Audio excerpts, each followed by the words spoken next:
Bonjour et bienvenue à la cartographie du vendredi 4 novembre avec la mise à jour de 12 heures TU. Je vous rappelle que cette cartographie est disponible sur la page française du site, ici, comme les résumés quotidiens en français, ainsi que les nouvelles hebdomadaires, ici, le reste étant disponible en anglais. Alors, pour ce qui est de la flotte, en route vers Cape Town, où les attend ici Bernard Moitessier, qui est en train de lancer au lance-pierre sur le pont des cargos les dernières nouvelles de son tour du monde à lui. Eh bien, la flotte, on voit, progresse quand même plutôt bien. On va commencer à tout seigneur, tout honneur par Guy Waits qui a pris la décision courageuse hier de refaire demi-tour en direction de Cape Town après avoir décidé de se dérouter sur Itajaí au Brésil. Alors, ça lui faisait à Guy un aller-retour de 1800 milles pour se retrouver au même endroit, alors qu'il n'a que 2500 milles à faire. Là, il avance pas très bien parce qu'évidemment, il est au pré. Donc, il a un gros coup au moral parce qu'il fait pas beau. Il est sous la pluie, il est au pré, il emmène avec lui ses berniques. Mais une fois qu'il sera revenu de ce côté-là, ça devrait quand même mieux se passer pour lui en route directe. Il est donc dernier de la flotte de la GGR avec Arnaud Geist ici. Alors Arnaud qui est un petit peu encalminé dans une zone sans vent, qui avance et qui nous signale ne toujours pas avoir récupéré d'eau, autrement et en pleine forme. Devant lui, Yann Herbert Jones, Yann qui avance bien, 126 000. Alors il s'est rendu compte qu'il avait changé de système. Lui il voulait faire une route très sud. Il a bien compris qu'il était maintenant au pré tribord à mur plutôt qu'au portant. Donc on le voit, il fait une route un peu plus nord pour revenir du bon côté et puis repartir comme une balle au portant, comme le fait Elliott. Elliott qui avec 139 000 continue une moyenne de 6 nœuds. Ça va pour Elliott. Alors lui, il souffre de fuite d'eau qui lui pourrissent un petit peu la vie maintenant que le temps s'est beaucoup refroidi. Devant, devant, voilà, juste sous la bulle, ici, on note la route très sud de Jérémy qui, tout comme Kirsten, on va voir mieux ici, eh bien, on voit pas beaucoup mieux, mais on voit que sa route, elle descend là, très très sud. Lui, comme Kirsten, a décidé de faire une grande cuillère pour revenir vers Cape Town ici, par le sud, et pour éviter, en faisant une route nord, de prendre le Cape Doctor, qui là s'est calmé, mais ce vent assez fort, qui rend l'approche par le nord difficile, voire impossible à Cape Town.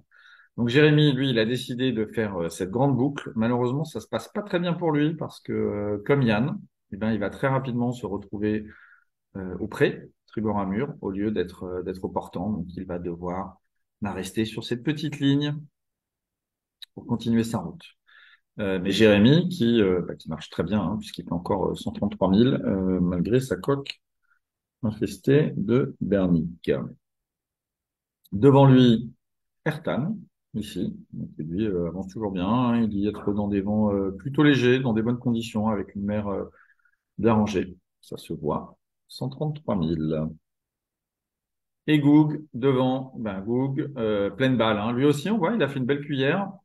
Et il est remonté un petit peu. 155 000, c'est encore une fois la meilleure moyenne de la journée, comme hier, à égalité avec Kirsten, qui sont les seuls aujourd'hui, Kirsten et Michael, à reprendre un peu de distance sur Simon. Devant, on voit ici Damien Guillot, Damien qu'on a eu à la vacation ce matin. C'est Lutz qui a pris la vacation, donc vous pourrez entendre à la fois Lutz parler français et Damien parler anglais. Ça se passe bien pour Damien. Il est sous spi, tout dessus. Il navigue au baromètre en essayant de se maintenir juste à la limite de la bulle sur la route la plus directe possible. Et avec 123 000, il s'offre le luxe de reprendre beaucoup de terrain sur un village Tommy devant lui, 30 000 aujourd'hui. Abilage, qui lui, navigue dans des conditions similaires, mais visiblement pas de la même manière.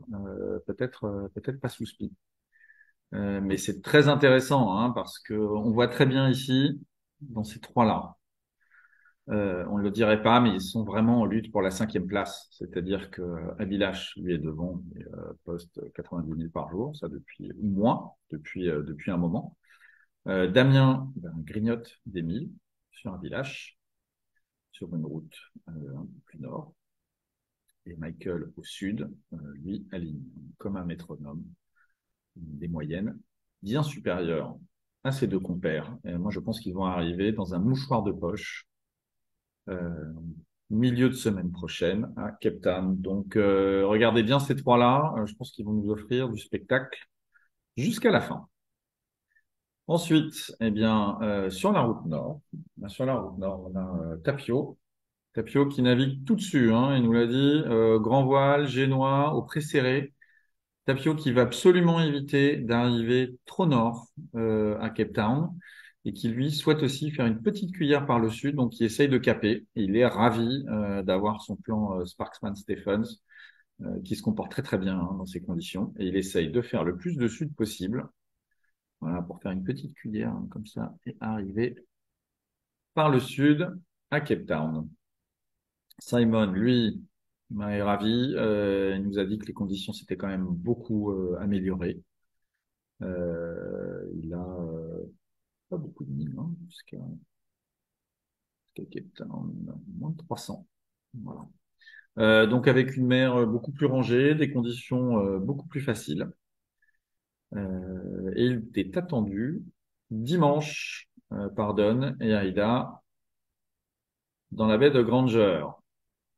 Et donc si lui a 300 000 à faire, Tapio derrière, on a pas loin de 500 à comparer, évidemment, hein, avec Kirsten. Je vais finir par Kirsten et Pat, qui, elle, en a un peu plus de 500. Elle a 30 000 de retard sur Tapio. Alors ça veut pas dire grand-chose, parce que Kirsten, elle a ici, voilà, elle fait, elle, 124 000 par jour, avec une vitesse de 6,7. Alors ça, c'est qu'une partie de l'histoire, parce que si on regarde les vagues, ça on l'a bien entendu lors de la vacation, elle a une très belle mer ici, hein, suiveuse, qui la pousse. Ce qui veut dire qu'en fait, c'est 6 nœuds 7. C'est plutôt une vitesse mini, hein, puisqu'elle est plutôt en fait dans les surfs à la limite. 9 nœuds.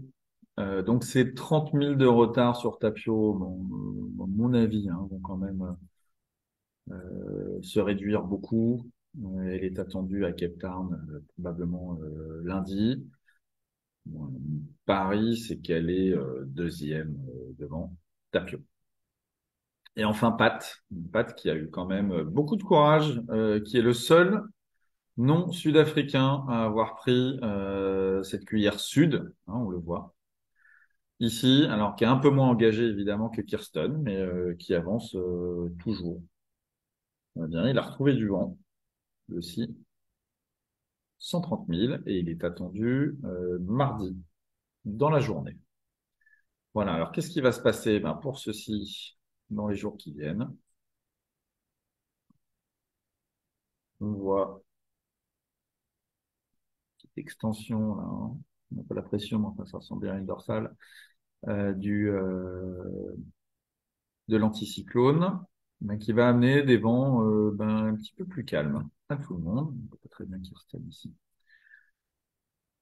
Dans les jours prochains, avec toujours hein, ici, alors, c'est une dorsale à traverser pour arriver, mais au portant, encore une fois, avec une mer poussante.